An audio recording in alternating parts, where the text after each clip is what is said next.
Hi all of you. నేను physics Srinivas. నా యొక్క ఛానల్ అంటే ఫిజిక్స్ శ్రీనివాస్ యూట్యూబ్ ఛానల్ ద్వారా మీ ముందుకు రావడానికి గల ముఖ్య ఉద్దేశం ఏంటంటే ఈ కరోనా ఈ విపత్కర పరిస్థితుల్లో చాలా మంది విద్యార్థులందరూ కూడా ఇంటి దగ్గర ఉండిపోవడం జరిగింది. సో వారి కోసం ప్రత్యేకంగా ఈ నా YouTube channel physics Srinivas YouTube ఛానల్ని స్టార్ట్ చేయడం జరుగుతుంది. ఈ ఛానల్ యొక్క ముఖ్య ఉద్దేశం ఏంటంటే ఈ ఛానల్ ద్వారా ఏం చేయాలనుకుంటున్నామంటే 10th కంప్లీట్ అయినటువంటి పిల్లలందరికీ కూడా కొన్ని క్లాసుల ద్వారా ఫిజిక్స్ బేసిక్స్ వాళ్ళకి నేర్పి తద్వారా ఇంటర్మీడియట్ మొదటి సంవత్సరానికి సంబంధించినటువంటి సిలబస్ అంతా కూడా నా ఛానల్ ద్వారా నేను చెప్పడం జరుగుతుంది. అదేవిధంగా ఇంటర్మీడియట్ సెకండ్ ఇయర్ విద్యార్థులకు కూడా ఫిజిక్స్ లెసన్స్ ని చెప్పడం జరుగుతుంది. తద్వారా డిగ్రీ ఫస్ట్ ఇయర్ గానీ డిగ్రీ సెకండ్ ఇయర్ గానీ డిగ్రీ ఫైనల్ ఇయర్ గానీ చదువుతున్నటువంటి విద్యార్థులందరికీ కూడా ఇది ఉపయోగపడుతున్న ఉద్దేశంతో ఇది స్టార్ట్ చేయడం జరుగుతుంది. ఈ రోజు మొట్టమొదటి వీడియో ద్వారా మన మాతృభాష అయినటువంటి తెలుగు మాధ్యమం ద్వారా ఫిజిక్స్ లో ఉన్నటువంటి బేసిక్స్, ఫర్ ఎగ్జాంపుల్ నేను చెబుతున్నాను, మీరు వింటూ ఉన్నారు. ఏంటది? సౌండ్, ధ్వనికి సంబంధించినటువంటి బేసిక్ ఫండమెంటల్స్ ద్వారా మీ ముందుకు రాబోతున్నాను. మీ ఫిజిక్స్ శ్రీనివాస్.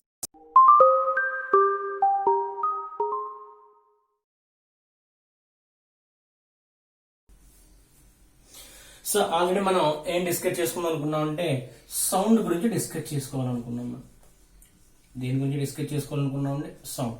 అలా సౌండ్ అంటే ఏంటి అంటే మన భాషలో చెప్పాలంటే సౌండ్ అంటే ధ్వని అంటాం. మనం ఏమంటారండి? ధ్వని. సో అలా సౌండ్ ధ్వని అంటే ఏమిటి? సో సౌండ్ అంటే డెఫినేషన్ జనరల్ గా చెప్పాలంటే another form of energy. Sound అని జనరల్ గా ఏం చెప్తుంటే దేనదర్ ఫార్మ్ ఆఫ్ ఎనర్జీ యొక్క మరొక ఫామ్ ని మనం సౌండ్ కింద ట్రీట్ చేస్తాం. ఇదే సౌండే కాకుండా మరొకటి ఉన్నాయి. ఏంటవి? లైట్ కూడా సేమ్. అదేవిధంగా హీట్ తీసుకున్న హీట్ కూడా సేమ్. అంటే what is the definition of sound అంటే సరదాగా another form of energy. Heat అడిగితే another form of energy, light అడిగిన ఎనదర్ ఫార్మ్ ఆఫ్ ఎనర్జీ. ఈ విధంగా సౌండ్ ఏమంటాం అంటే another form of energy is nothing but sound.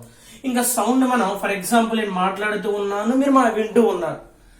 నా మౌత్ నుంచి సౌండ్ రిలీజ్ అవుతుంది, మీ చెవి దగ్గరికి వినిపించడం జరుగుతుంది. అలా నేను రిలీజ్ చేసిన సౌండ్ మిమ్మల్ని రీచ్ అవ్వాలి అంటే ఖచ్చితంగా మధ్యలో ఏం కావాలంటే మనకి మీడియం అనేది కంపల్సరీగా కావాలి. చూడండి, సౌండ్ ట్రావెల్ చేయాలంటే మస్ట్ ఎవరు కావాలంటే మీడియం కావాలి. మీడియం సమక్షంలో మాత్రమే సౌండ్ అనేది ట్రావెల్ చేస్తుంది. అంటే సౌండ్ ట్రావెల్ చేయాలి అంటే ఖచ్చితంగా మీడియం అనేది అవసరము. For example the velocity of sound in space ఎంత? స్పేస్ శూన్యం. స్పేస్ మీడియం ఉంటుందా? ఉండదు. స్పేస్ లో దానికి వెలాసిటీ ఎంత అంటే 0గా చెప్పడం జరుగుతుంది.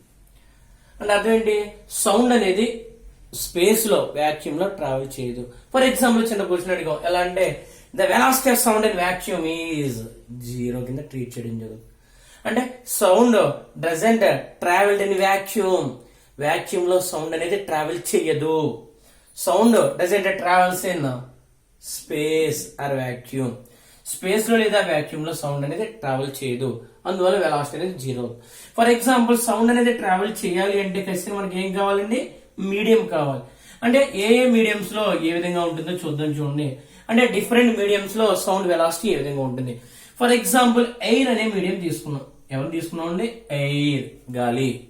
అదేవిధంగా వాటర్ అనే మీడియం తీసుకున్నాం. అదేవిధంగా గ్లాస్, గాజు. అంటే by take 3 different types of medium. First one is air, second one is water, third one is glass. For example air లో వెలాసిటీ తీసుకుంటే ఎంత ఉంటుందంటే 340 metre per second. 340 metre per second. అదే వాటర్ లో కనుక తీసుకుంటే 1437 మీటర్ పర్ సెకండ్. అదే కనుక గ్లాస్ తీసుకుంటే 5500 మీటర్ పర్ సెకండ్. ఒకసారి చూడండి, the velocity of in air is 340 metre per second. The velocity of water 1437 1437 metre per second. For example glass తీసుకుంటే 5500 మీటర్ పర్ సెకండ్. అంటే ఫర్ ఎగ్జాంపుల్ ఎయిర్ అనే medium ని మన గ్యాస్ మీడియం కింద, water అనే medium ని లిక్విడ్ మీడియం కింద, glass అనే మీడియం ని సాలిడ్ మీడియం కింద ట్రీట్ చేసుకుంటే, సో ఇక్కడ సౌండ్ ట్రావెల్ చేయాలంటే మీడియం కావాలి. For example, by take 3 different types of mediums: gas medium, liquid medium, another medium is solid medium. In case gas medium, the velocity 340 meter per second, అంటే second కి 340 meters distance travel చేస్తుంది. అదే water తీసుకుంటే 1437 meters distance travel చేస్తుంది ఒక second లో. అదే glass గాజులు అయితే 5500 meter per second. ఇప్పుడు glass solid medium, water is a liquid medium, air is a gas medium. ఈ మూడింటిని మనం అబ్జర్వ్ చేస్తే వెలాసిటీ అనేది ఎక్కడ హైగా ఉంటుంది ఒకసారి అబ్జర్వ్ చేస్తే 340, 1437, 5500 meter per second. ఈ మూడింటిలో ఎగ్జాంపుల్ తీసుకుంటే వెలాసిటీ ఆఫ్ సౌండ్ అనేది సాలిడ్ లో ఎక్కువగా ఉంటుంది, తర్వాత లిక్విడ్ లో ఎక్కువగా ఉంటుంది, తర్వాత గ్యాస్ లో ఎక్కువగా ఉంటుంది అని ఒక కన్క్లూజన్ రావచ్చు మనం. So the velocity of sound is high in which medium? Solid. General గా ఏం చెప్పొచ్చు? The velocity of sound for solid is greater than to, liquid is greater than to gas. Velocity of sound అనేది solid లో ఎక్కువగా ఉంటుంది, తర్వాత second place liquid, third place glass. ఈ విధంగా సౌండ్ ట్రావెల్ చేయడానికి మీడియం కావాలి. ఆ మీడియం డిఫరెంట్ మీడియంస్ లో డిఫరెంట్ గా ట్రావెల్ చేస్తుంది. ఎయిర్ లో ఏ విధంగా ఉంటుంది, వాటర్ లో ఏ విధంగా ఉంటుంది, గ్లాస్ లో ఏ విధంగా ఉంటుంది. So the velocity of sound in solid is greater than to, the velocity of sound in liquid is greater than to, the velocity of sound in glass. For example, చిన్న example చెప్తున్నా. Would చెక్క తీసుకున్నాం, అదేవిధంగా సరదాగా hydrogen అనే gas తీసుకున్నాం. మీకు 2 రకాల మెటీరియల్స్ ఇచ్చారు, వుడ్, చెక్క, హైడ్రోజన్. సో ఈ 2 మీడియంస్ లో ఏ మీడియం లో వెలాసిటీ ఆఫ్ సౌండ్ హైగా ఉండొచ్చు? సో వుడ్ చెక్కలో ఎక్కువగా ఉంటుందా, హైడ్రోజన్ లో ఎక్కువగా ఉంటుందంటే wood is a solid material, this is a gas material. పైన చెప్పినటువంటి ఎగ్జాంపుల్ ప్రకారం సాలిడ్ లో ఎక్కువగా ఉంటుంది, గ్యాస్ లో తక్కువ ఉంటుంది. కాబట్టి velocity of sound in wood is greater than to the velocity of sound in hydrogen. So ఈ విధంగా సౌండ్ వెలాసిటీ అనేది వుడ్ లో ఎక్కువగా ఉంటుందని చెప్పొచ్చు. అంటే ఏ మెటీరియల్ ఎక్కువగా ఉంటుందండి? Solid material. ఏ మెటీరియల్ లో తక్కువ ఉంటుందంటే గ్యాస్ అనేది. సో ఈ విధంగా సౌండ్ యొక్క వెలాసిటీని మొట్టమొదటిసారిగా కనుగొన్నటువంటి సైంటిస్ట్ ఎవరంటే న్యూటన్ అనే సైంటిస్ట్. ఏ ఫార్ములా ప్రకారం? P/ρ అనే ఫార్ములా ప్రకారం. మొట్టమొదటిసారిగా సౌండ్ వెలాసిటీని కనుగొన్న సైంటిస్ట్ ఎవరండి? The great scientist Newton. గాలిలో ధ్వని వేగాన్ని అంటే వెలాసిటీ ఆఫ్ సౌండ్ ఎయిర్ ని ఫస్ట్ కాలిక్యులేట్ చేసిన సైంటిస్ట్ ఎవరంటే న్యూటన్. ఈ న్యూటన్ ప్రకారం కాలిక్యులేట్ చేసినటువంటి ఈ వాల్యూ అనేది కరెక్ట్ గా రావట్లేదు. ఈ సమీకరణాన్ని మాడిఫై చేశారు ఎవరంటే లాప్లాస్ అనే సైంటిస్ట్. ఆయన ఫార్ములా ఏంటంటే V is equal to square root of gamma p/ρ. Gamma p/ρ. So V is equal to square root of p/ρ according to Newton. So దీని ద్వారా ఫైండ్ అవుట్ చేసినటువంటి వాల్యూ ఇంచుమించుగా 280 metre per second మాత్రమే వచ్చింది.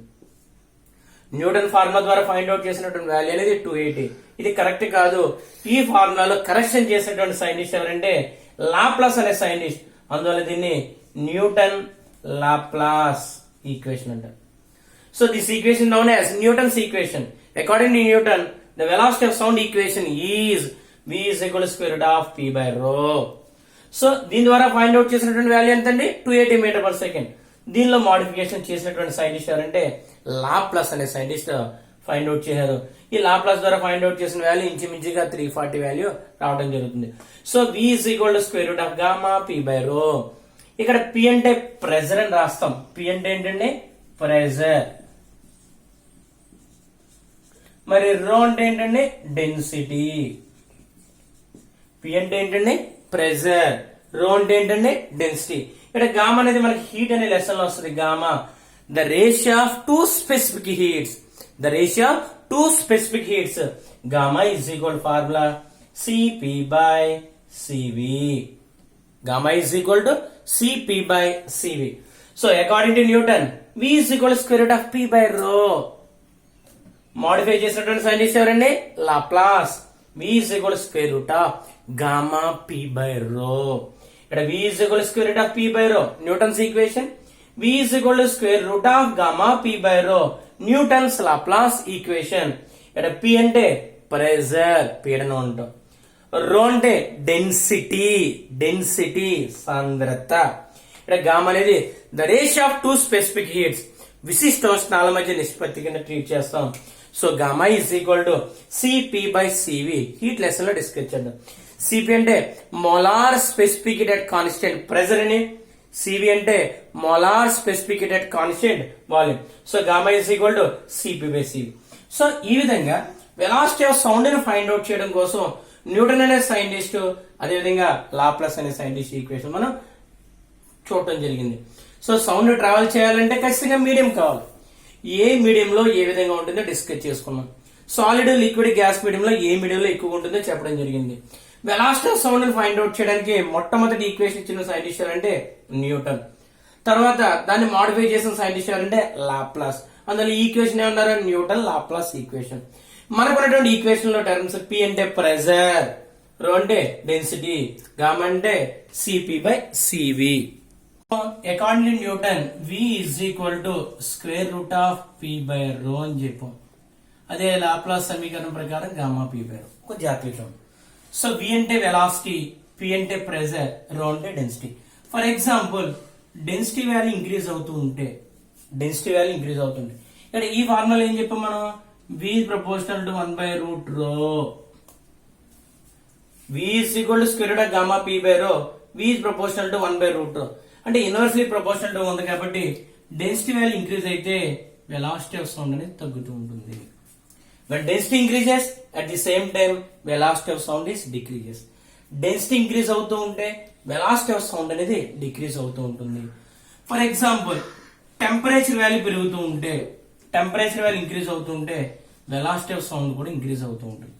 చంద్ర first point.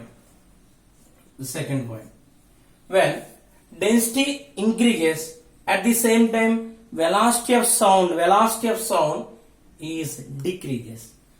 Temperature, T అంటే temperature increases at the same time velocity of sound is also increases. కానీ మూడో main point pressure value increase అవుతుంటే, ప్రెజర్ వాల్యూ ఇంక్రీజ్ అయితే వెలాసిటీ ఆఫ్ సౌండ్ ఏమవుతుంది? For example మన formula ఏం చెప్పాం? V is proportional to √P according to formula. So gamma P అంటే V is proportional to √P అని చెప్పి. కానీ జనరల్ ఈ ఫార్ములా ప్రకారం ఏమవుతుంది? ప్రెజర్ పెరిగితే వెలాసిటీ ఆఫ్ సౌండ్ కూడా డైరెక్ట్లీ ప్రపోర్షనల్ పెరగాలి. కానీ ప్రెజర్ వాల్యూ పెరుగుతూ ఉంటే at the same time volume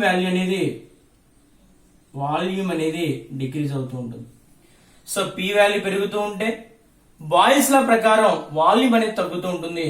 volume తగ్గుతూ ఉంటే చూడండి ప్రెజర్ వాల్యూ ఇంక్రీజ్ అయింది. బాయిల్స్ ల ప్రకారం వాల్యూమ్ తగ్గింది, ఆటోమేటిక్ ఏమవుతుంది? డెన్సిటీ అనేది పెరుగుతూ ఉంటుంది. చూడండి ప్రెజర్ పెరుగుతూ ఉంది అంటే ప్రెజర్ ఇంక్రీజ్ అవుతూ ఉంది. బాయిల్స్ ల ప్రకారం వాల్యూమ్ తగ్గుతూ ఉంటుంది. వాల్యూమ్ తగ్గింది అంటే ఆటోమేటిక్ ఏమవుతుందండి? డెన్సిటీ వాల్యూ పెరుగుతూ ఉంటుంది. ఎందువల్ల? Density ρ is equal to mass by volume ప్రకారం వాల్యూమ్ డిక్రీజ్ అవుతూ ఉంటే డెన్సిటీ అనేది ఇంక్రీజ్ అవుతూ ఉంటుంది. ఇక్కడ జాగ్రత్త చూడండి, ప్రెజర్ ఇంక్రీజ్ అయింది, బాయిల్స్ ల ప్రకారం వాల్యూమ్ డిక్రీజ్ అయింది, అట్ ది సేమ్ టైం ఈ ఫార్ములా ప్రకారం డెన్సిటీ ఇంక్రీజ్ అయింది. ఫైనల్ గా P ఇంక్రీజ్ అవుతూ ఉంటే ρ కూడా ఇంక్రీజ్ అయిపోయి P/ρ అనేది ఎలా ఉంటుందంటే కాన్స్టెంట్ గా ఉంటుంది. P/ρ అనేది ఎలా ఉంటుందంటే కాన్స్టెంట్ గా ఉంటుంది. అందువల్ల ప్రెజర్ పెంచితే అంటే ప్రెజర్ ఇంక్రీజ్ అవుతూ ఉంటే డెన్సిటీ ఇంక్రీజ్ అయిపోయి P/ρ అనేది కాన్స్టెంట్ అయిపోతుంది. కాబట్టి ఈ ఫార్ములాలో P/ρ కాన్స్టెంట్ గా ఉంటుంది. కాబట్టి ప్రెజర్ ఇంక్రీజ్ అయినా ప్రెజర్ డిక్రీజ్ అయినా అంటే ప్రెజర్ పెరిగినా ప్రెజర్ తగ్గినా వెలాసిటీ ఆఫ్ సౌండ్ ఎలా ఉంటుందంటే కాన్స్టెంట్. కాంపిటేటివ్ పర్పస్ బిట్ అడగచ్చు. When pressure increases at the same time velocity of sound ఇంక్రీజెసా డిక్రీజెసా కాన్స్టెంటా నన్ ఆఫ్ ది అబౌవ్ ఇస్తే either pressure increases or either pressure decreases, at that moment velocity of sound doesn't change. Velocity of sound remains constant. Pressure value పెంచినా pressure value తగ్గించినా velocity of sound అనేది మారదు. So ఈ విధంగా ఇక్కడ మనకున్నటువంటి velocity అనేది ఎవరి మీద డిపెండ్ అవుతుంది? ఫస్ట్ వన్ డెన్సిటీ మీద డిపెండ్ అవుతుంది, రెండు టెంపరేచర్ మీద డిపెండ్ అవుతుంది. డెన్సిటీ ఇంక్రీజ్ అవుతూ ఉంటే వెలాసిటీ ఆఫ్ సౌండ్ ఇంక్రీజ్ అవుతూ ఉంటుంది. టెంపరేచర్ ఇంక్రీజ్ అవుతూ ఉంటే వెలాసిటీ ఆఫ్ సౌండ్ ఇంక్రీజ్ అవుతుంది. మనకి వెలాసిటీ ఆఫ్ సౌండ్ అనేది కాన్స్టెంట్ గా ఉంటుంది.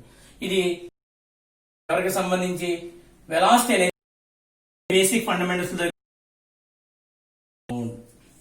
సౌండ్ ఈ సౌండ్ కి అంటే ఈ ధ్వనికి సంబంధించి ఎక్కువ ధ్వనికి సంబంధించి సో దీని తర్వాత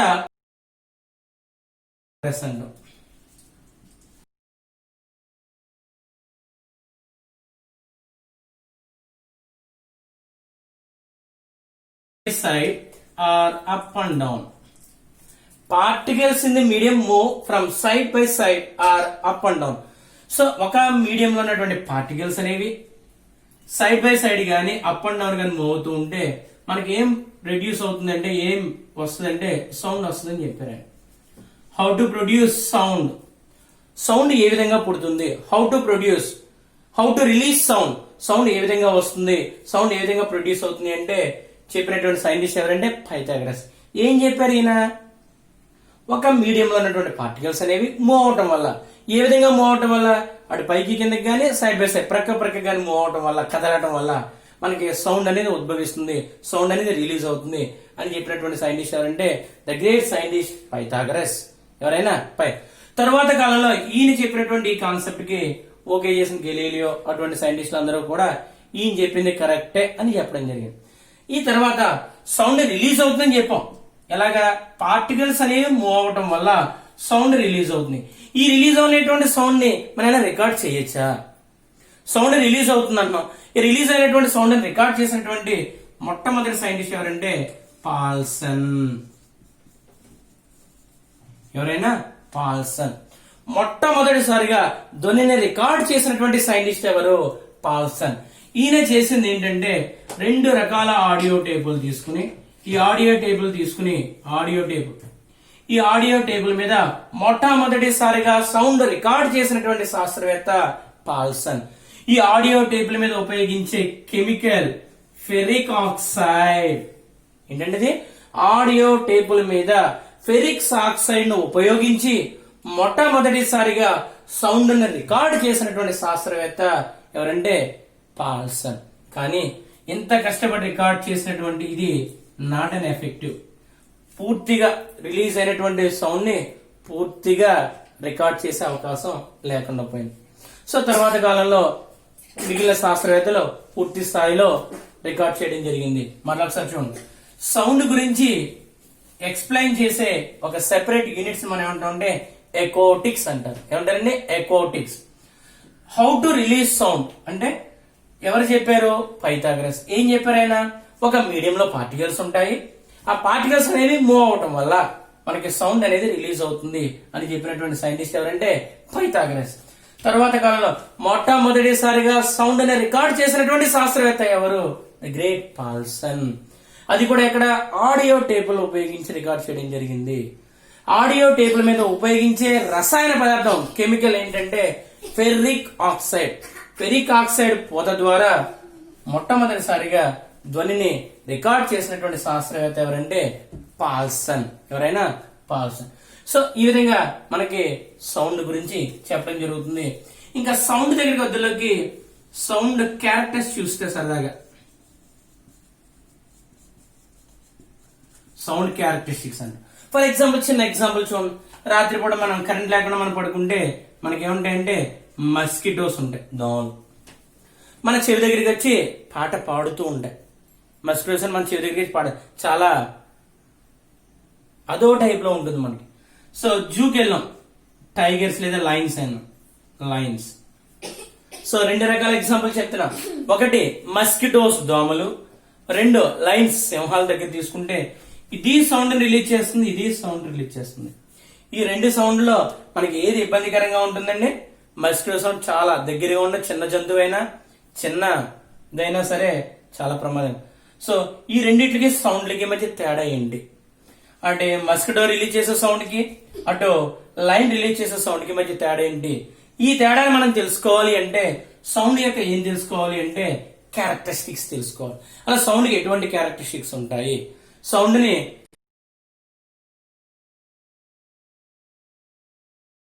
క్యారెక్టర్స్ చూసుకున్నాం. సౌండ్ యొక్క క్యారెక్టర్ లో ఫస్ట్ క్యారెక్టర్ ఏంటంటే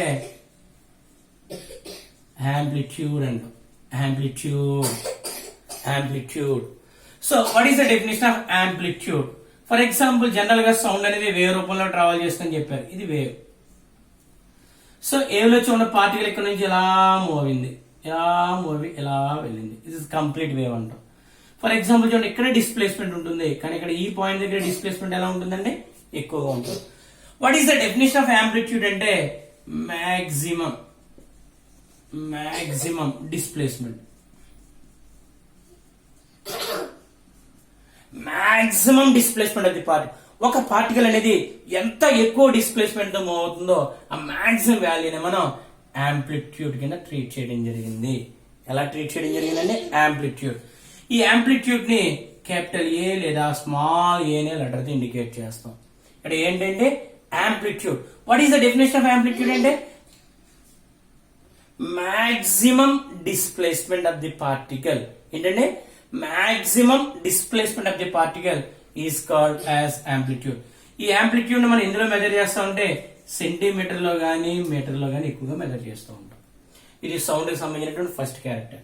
అదే సెకండ్ క్యారెక్టర్ దగ్గరికి కొద్దిలోకి ఎక్కువగా మనం డిస్కస్ చేసి వేవ్ లెంత్ అంటాం. వేవ్ లెంత్ దాన్ని ఏ లెటర్ ఇండికేట్ చేస్తారంటే lambda. Wave length A letter indicate చేస్తారండి? లాంబ్డా. ఫర్ ఎగ్జాంపుల్ చూడండి, ఇదే ఎగ్జాంపుల్ వేవ్ ఎక్కడ స్టార్ట్ అయింది?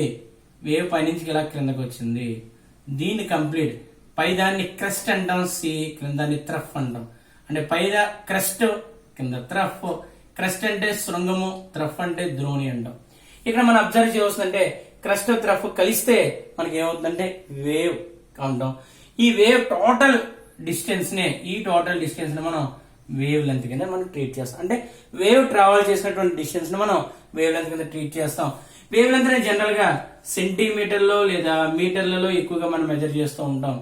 అలా కాకుండా కొత్తగా ఒక యూనిట్ వచ్చింది, that is called as a నెత్తి మీద 0 అంటాం. దాన్ని యాంగ్స్టమ్ యూనిట్ అంటాం.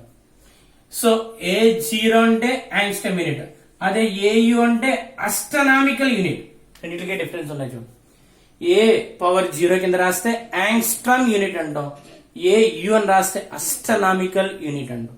సో ఇక్కడ what is the unit of wave length? Wave length ని జనరల్ గా ఎక్కువగా మనం యాంగ్స్టమ్ యూనిట్ లో మెజర్ చేస్తాం. ఒక యాంగ్స్టమ్ యూనిట్ అనేది ఎన్ని మీటర్లకు ఈక్వల్ అవుతుంది, ఎన్ని సెంటీమీటర్కి ఈక్వల్ అవుతుంది అంటే 1 angstrom unit is equal to 10⁻⁻8 centimetres కింద ట్రీట్ చేస్తాం. ఒక angstrom unit is equal to 10⁻⁻8 centimetre. లేదు దాని మీటర్లో చెప్పాలంటే 1 angstrom unit is equal to 10⁻⁻8 సెంటీమీటర్ల మీటర్లో కన్వర్ట్ చేస్తే 10⁻⁻2 మీటర్స్ అని రాస్తాం. టోటల్ గా మనం ఏం రాయొచ్చు అంటే 10⁻⁻10 మీటర్స్. అంటే వేవ్ లెంత్ మనం ఎందులో మెజర్ చేస్తాం అంటే యాంగ్స్టమ్ యూనిట్ లో మెజర్ చేస్తాం. 1 angstrom unit is equal to 10⁻⁻8 centimetres అంటాం. అదే మీటర్ లో చెప్పాలంటే 10⁻⁻10 మీటర్స్ అని చెప్తాం. సో వేవ్ లెంత్ ని సెంటీమీటర్ లో మెజర్ చేయొచ్చు, మీటర్ లో మెజర్ చేయొచ్చు. జనరల్ గా మనం ఎక్కువగా యాంగ్స్టమ్ యూనిట్ లో మెజర్ చేస్తాం. 1 angstrom unit is equal to 10⁻⁻8 centimetre లేదా 1 angstrom unit is equal to 10⁻⁻10 metres. ఇది కాకుండా మరొక యూనిట్ ఉంది, NM అని రాస్తాం. NM అంటే నానోమీటర్. NM అంటే నానోమీటర్. ఒక నానోమీటర్ అంటే నానో అంటే 10⁻⁻9 మీటర్స్. నానోమీటర్స్. జనరల్ గా ఎక్కడ చూసినా వేవ్ లెంత్ ని యాంగ్స్టమ్ యూనిట్స్ లో లేదా నానోమీటర్స్ లో యూజ్ చేస్తాం. ఒక యాంగ్స్టమ్ యూనిట్ అంటే 10⁻⁻8 సెంటీమీటర్స్ అని చెప్పొచ్చు, లేదా 10⁻⁻10 మీటర్స్ అని చెప్పొచ్చు. ఒక నానోమీటర్ చెప్పాలి అంటే 10⁻⁻9 మీటర్స్ కింద చెప్పొచ్చు. సో ఈ విధంగా యాంప్లిట్యూడ్ గానీ, అదేవిధంగా ఇంకొకటి వేవ్ లెంత్ గానీ. దీని తర్వాత మనకి ఇంకొక 2 రకాల క్యారెక్టర్స్ ఉన్నాయి. ఆ 2 రకాల క్యారెక్టర్స్ చాలా ఇంపార్టెంట్. అందులో థర్డ్ క్యారెక్టర్ ఏంటంటే టైం పీరియడ్. ఏంటంటే టైం పీరియడ్. ఈ టైం పీరియడ్ ని T అనే లెటర్ తో ఇండికేట్ చేస్తాం. What is the definition of time period? Time period ఏంటంటే the time taken for one complete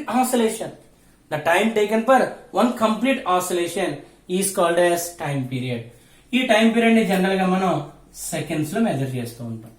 దాని తర్వాత వచ్చే క్యారెక్టర్ ఏంటంటే the most important character for sound, frequency. దాన్ని ఏమంటారండి? ఫ్రీక్వెన్సీ. ఫార్ములా కొంచెం ఉంటాం. So the main important character of sound, sound యొక్క మెయిన్ ఇంపార్టెంట్ క్యారెక్టర్ ఏంటంటే ఫ్రీక్వెన్సీ. సౌండ్ యొక్క మెయిన్ క్యారెక్టర్ ఏంటంటే ఫ్రీక్వెన్సీ. ఫ్రీక్వెన్సీని ఎఫ్ అనే లెటర్ తో లేదా స్మాల్ అనే లెటర్ తో లేదా న్యూ అనే లెటర్ తో ఇండికేట్ చేస్తాం. అంటే డిఫరెంట్ గా ఫ్రీక్వెన్సీని స్మాల్ ఎఫ్ తో గానీ స్మాల్ ఎన్ తో గానీ దీన్ని న్యూ అంటాం. న్యూ. ఈ మూడిట్లో ఏదైనా సరే మనం what is the definition of frequency? అలా ఫ్రీక్వెన్సీ అంటే ఏంటి? ఇందాక టైం పీరియడ్ అంటే ఏం చెప్పాం? The time taken for one complete oscillation. Frequency అంటే the number of oscillations per second. The number of oscillations per second is called as frequency. ఇక్కడ frequency యొక్క యూనిట్స్ ఏంటంటే సెకండ్ ఇన్వర్స్ అని చెప్తాం. లేదు సైకిల్ పర్ సెకండ్ అని చెప్తాం. లేదు కొత్త యూనిట్ ఎవరంటే హెడ్జ్, సైంటిస్ట్. ఆయన పేరు మీదుగా ఫ్రీక్వెన్సీకి హెడ్జ్. జనరల్ గా హెడ్జ్ ని మనం ఇలా రాస్తాం, HZ అని రాస్తాం, capital small Z. So frequency యొక్క యూనిట్స్ ఏంటంటే సెకండ్ ఇన్వర్స్ చెప్పొచ్చు, సైకిల్స్ పర్ సెకండ్ అని చెప్పొచ్చు, లేదా హెడ్జ్ అని కూడా చెప్పొచ్చు. ఫ్రీక్వెన్సీకి నేను 3 లెటర్లతో ఇండికేట్ చేస్తారని చెప్పారండి. ఒకటి ఎఫ్ లేదా ఎన్ ఆర్ న్యూ అని చెప్పాం. సో ఎఫ్ యొక్క యూనిట్స్ ఏంటి? సెకండ్ ఇన్వర్స్ అని చెప్పొచ్చు, లేదా సైకిల్స్ పర్ సెకండ్ అని చెప్పొచ్చు, లేదా హెడ్జ్ అని చెప్పొచ్చు. హెడ్జ్ ని HZ తో రాస్తాం. ఇక్కడ ఏంటంటే టైం పీరియడ్ ని టీ అనే లెటర్ తో ఇండికేట్ చేస్తాం. ఫ్రీక్వెన్సీని ఎఫ్ లేదా న్యూ లేదా ఎన్ తో ఇండికేట్ చేస్తాం. ఈ వీటి మధ్య రిలేషన్ ఏంటంటే nu, frequency nu is equal to 1 by time period. చాలా చాలా important. What is the relation between frequency and time period? ఫ్రీక్వెన్సీకి టైం పీరియడ్ కి మధ్య రిలేషన్ ఏమన్నా ఉందా? Frequency nu is equal to 1 by t. లేదా టీ కావాలంటే టీ ఇజ్ ఈక్వల్ టు తాగి టీ కాదు, T capital T. So T is equal to 1 by nu, లేదా nu is equal to 1 by t. జాగ్రత్త. మనం మొత్తం 4 రకాల క్యారెక్టర్ల గురించి డిస్కస్ చేసుకున్నాం. మళ్ళీ ఒక్కసారి బ్రీఫ్ గా. Amplitude, maximum displacement of the particle. దాన్ని దేనితో ఇండికేట్ చేస్తారండి? Capital A. దానికి యూనిట్స్ ఏంటండి? సెంటీమీటర్ లేదా millimetre. Wavelength, main another important character of sound, lambda. So లాంబ్డాని సెంటీమీటర్ లేదా మీటర్లతో ఇండికేట్ చేస్తారు. దానికి యూనిట్స్ ఏంటంటే యాంగ్స్టమ్ యూనిట్స్ ఎక్కువగా యూజ్ చేస్తుంటాం.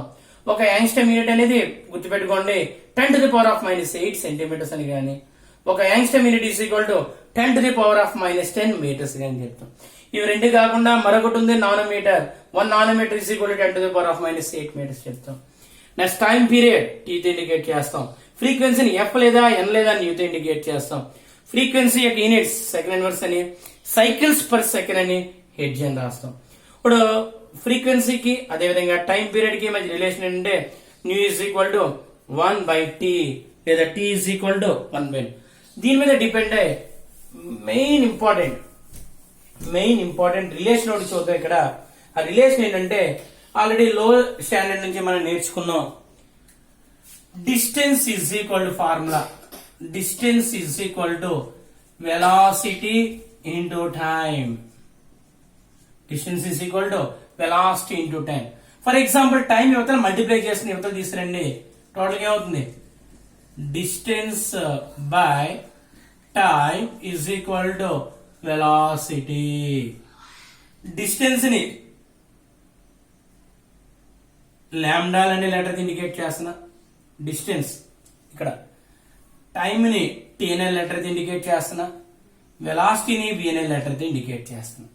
దీన్ని మనం ఏం రాయొచ్చు? Lambda into 1 by t is equal to v అని రాయొచ్చు. Lambda into 1 by t is equal to v. మరి ఇక్కడ 1 by t అంటే ఏం రాయొచ్చండి?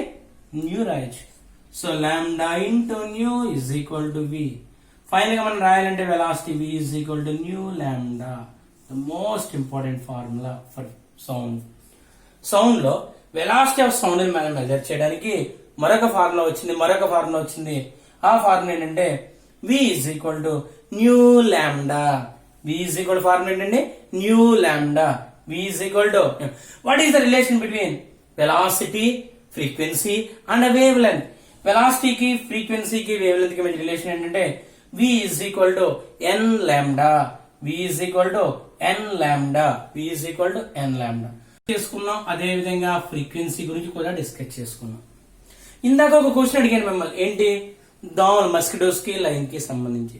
ఫర్ ఎగ్జాంపుల్ మస్కిటోస్ తీసుకుంటే లేదా లైన్ రోర్ తీసుకుంటే రెండిట్లో ఏది ప్రమాదం ఏంటంటే mosquito singing is very difficult compare to lion roaring.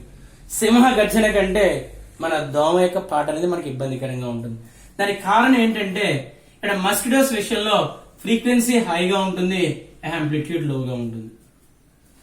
So line roaring amplitude ఎక్కువగా ఉంటుంది, గంభీరంగా ఉంటుంది, కానీ ఫ్రీక్వెన్సీ తక్కువగా ఉంటుంది. ఇక్కడ మీరు అబ్జర్వ్ చేయవలసింది ఏంటంటే రెండింటికి డిఫరెన్స్. ఫ్రీక్వెన్సీ ఎక్కువగా ఉంటే ఏమవుతుంది, యాంప్లిట్యూడ్ ఎక్కువగా ఉంది అనుకోండి అరిసినట్టు ఉంటుంది, ఎక్కువగా అరిసినట్టు ఉంటుంది. అదే ఫ్రీక్వెన్సీ కనుక ఎక్కువగా వస్తే వాయిస్ అని చాలా స్పీడ్ గా వస్తూ ఉంటుంది. సో ఇక్కడ mosquito singing, line roaring. Mosquito singing లో ఫ్రీక్వెన్సీ ఎక్కువగా ఉంటుంది, యాంప్లిట్యూడ్ తక్కువ ఉంటుంది. ఎప్పుడైతే ఫ్రీక్వెన్సీ ఎక్కువ అయిపోయిందో ఆ సాంగ్ అనేది చాలా బాగుంటుంది. ఆ సాంగ్ కూడా ఎక్కడ పడుతుంది, మన చెవిలో పడుతుంది, మనకి గీ అని వస్తూ ఉంటది, ఆటోమేటిక్ గా మనం చేయి తీసుకుని దోమని చంపేస్తాం. అదే లైన్ రోరింగ్ యాంప్లిట్యూడ్ ఎక్కువగా ఉంటుంది, ఫ్రీక్వెన్సీ అనేది తక్కువ ఉంటుంది. సో ఈ రెండింటికి డిఫరెన్స్ ఆ విధంగా చెప్పాలి. సేమ్ బాయ్స్ అండ్ గర్ల్స్ లో కనుక డిఫరెన్స్ చూస్తే అమ్మాయిలు పాట పాడితే చాలా స్వీట్ గా ఉంటది, అబ్బాయిలు పాట పాడితే అంత వినబుద్ధి లేదు. కానీ ఎస్పీ బాలసుబ్రహ్మణ్యం పరిస్థితి ఏంటని అడగచ్చు మీరు, కానీ దీనిలో కొన్ని రకాల కేసులు ఉంటాయి. జనరల్ గా అమ్మాయిల వాయిస్ అనేది చాలా స్వీట్ గా ఉంటుంది, అబ్బాయిల వాయిస్ అనేది చాలా గంభీరంగా ఉంటుంది అంటమ్మా.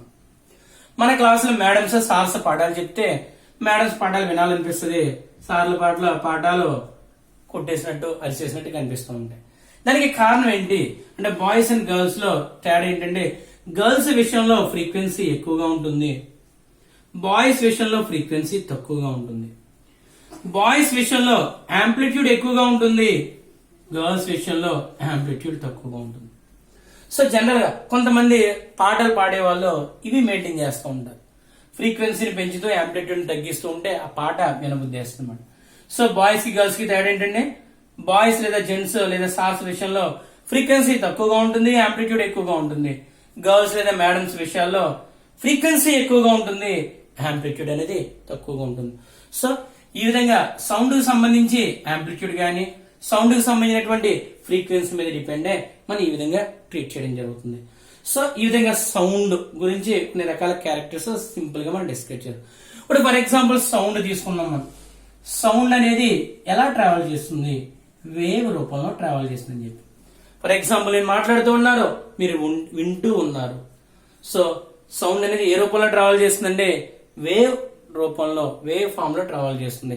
అలా వేవ్ అంటే ఏమిటి, how many types of waves అనేది డిస్కస్ చేద్దాం ఇప్పుడు. సో మనం ఏం చెప్పాలనుకున్నప్పుడు సరదాగా వేవ్ అంటే ఏంటో చూద్దాం. సౌండ్ వేవ్ ఉంది కదా, అందులో వేవ్ గురించి డిస్కస్ చేసుకుందాం. So what is wave, how many types of wave. General గా వేవ్ అంటే the disturbance created in a medium. Disturbance created in a medium. The disturbance created in a medium. For example అంతవరకు చాలా decent గా ఉన్న room లోకి వెళ్ళి మనం మాట్లాడటం మొదలు పెట్టాం. మనం ఏం చేసాం, అక్కడ ఉన్నటువంటి మీడియంలో డిస్టర్బెన్స్ క్రియేట్ చేసాం. ఆ డిస్టర్బెన్స్ ట్రావెల్ చేసి సార్ చెవిలోకి వెళ్ళిపోతుంది. So the disturbance created in a medium, is called as a wave. How many types of waves, waves అనేవి 2 టైప్స్ ట్రీట్ చేయడం జరుగుతుంది. ఫస్ట్ వన్ ఈజ్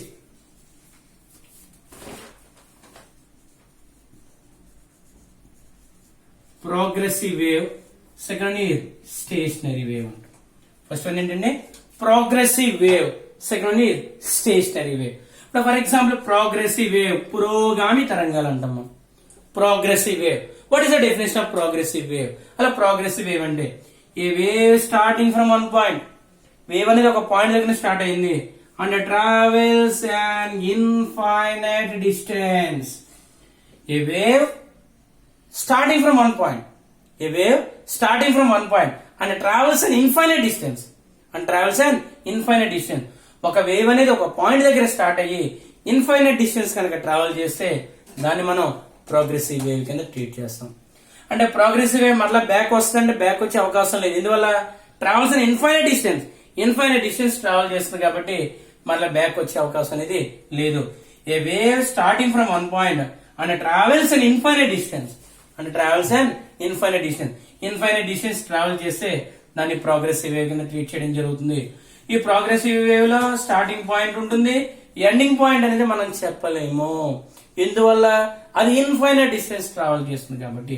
అటువంటి ప్రోగ్రెసివ్ వేవ్ ని మరలా 2 రకాలుగా చేర్పడం జరిగింది. అందులో first one is longitudinal wave, second one is transverse wave అంట. First one is longitudinal wave, second one is transverse wave. Longitudinal wave అంటే అనుదైర్ఘ్య తరంగము, ట్రాన్స్వర్స్ వేవ్ అంటే తిర్యక్ తరంగము. ఇప్పుడు లాంగిడ్నల్ వేవ్, ట్రాన్స్ఫర్ వేవ్స్ మధ్య డిఫరెన్స్ మనం చూసుకోవాలి అంటే, లాంగిడ్నల్ వేవ్ ఫర్ ఎగ్జాంపుల్ ఒక వేవ్ స్టార్ట్ అయింది ఇలా ఉంది.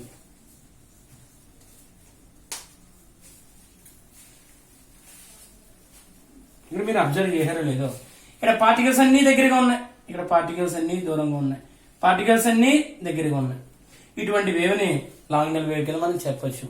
అంటే ఎక్కడైతే పార్టికల్స్ దగ్గర ఉంటాయో దాన్ని కంప్రెషన్ అంటాం మనం. దీని ఏమంటామంటే రేర్ ఫ్రాక్షన్ అంటాం. ఏమంటారండి? కంప్రెషన్, పార్టికల్స్ అన్ని దగ్గరగా ఉంటాయి. రేర్ ఫ్రాక్షన్స్, పార్టికల్స్ అన్ని దూరంగా ఉంటాయి. కంప్రెషన్, పార్టికల్స్ అన్ని దగ్గరగా ఉన్నాయంటే వాల్యూమ్ తక్కువగా ఉంటుంది. వాల్యూమ్ అనేది చాలా తక్కువ, పార్టికల్స్ అన్ని దగ్గరగా వచ్చేస్తున్నాయి, వాల్యూమ్ తక్కువ ఉంటే డెన్సిటీ అనేది హైగా ఉంటుంది. అంటే at compression point density is high, at compression point volume is low. At rare fraction దగ్గర వాల్యూమ్ హైగా ఉంటుంది, డెన్సిటీ అనేది లోగా ఉంటుంది. అండ్ ఫైనల్ గా మనం చెప్పొచ్చు అంటే longitudinal wave consist compressions and also rare fraction. Longitudinal wave అనేది కంప్రెషన్స్ ని, రేర్ ఫ్రాక్షన్స్ ని కలుగుతుంది. ఇది ఎందుకు చెప్పడం జరిగిందంటే ఈ లాంగిడ్నల్ వేవ్ కి బెస్ట్ ఎగ్జాంపుల్ ఏంటంటే మనం చెప్పినటువంటి sound. So sound waves are which type of waves? Longitudinal waves. అదేవిధంగా ట్రాన్స్ఫర్ వేవ్స్ ఎగ్జాంపుల్ ఏంటంటే లైట్ వేవ్స్ అని చెప్పచ్చు. మనం ట్రాన్స్ఫర్ వేవ్ ఎగ్జాంపుల్ ఏం చెప్పొచ్చు? Light waves. ఇంకొక పాయింట్ తీసుకొచ్చాను, sound waves are which type of waves? Sound waves are longitudinal waves. So what about longitudinal wave? The longitudinal wave consists of compressions and also rare fractions. అదే transfer waves తీసుకున్నాం అనుకోండి. Transfer wave కనుక తీసుకుంటే మనకు ఒక wave తీసుకుంటే transfer wave లో crest లో థ్రఫ్ ఉంటాయి. ఏమిటండి? క్రెస్ట్ లో థ్రఫ్ లో ఉంటాయి. ఎవరో ట్రాన్స్ఫర్ వేవ్. మనకు కావాల్సిన సౌండ్ లెసన్ గురించి డిస్కస్ చేస్తాం కాబట్టి వేవ్ అంటే ఏంటి, ప్రోగ్రెసివ్ వేవ్ అంటే ఏంటి, ప్రోగ్రెసివ్ వేవ్ లో ఉన్నటువంటి లాంగిడ్నల్ వేవ్ కి ఎగ్జాంపుల్ ఏంటంటే సౌండ్ వేవ్స్ ని బెస్ట్ ఎగ్జాంపుల్ కింద ట్రీట్ చేయొచ్చు, ట్రాన్స్ఫర్ వేవ్స్ ని లైట్ కింద ఎగ్జాంపుల్.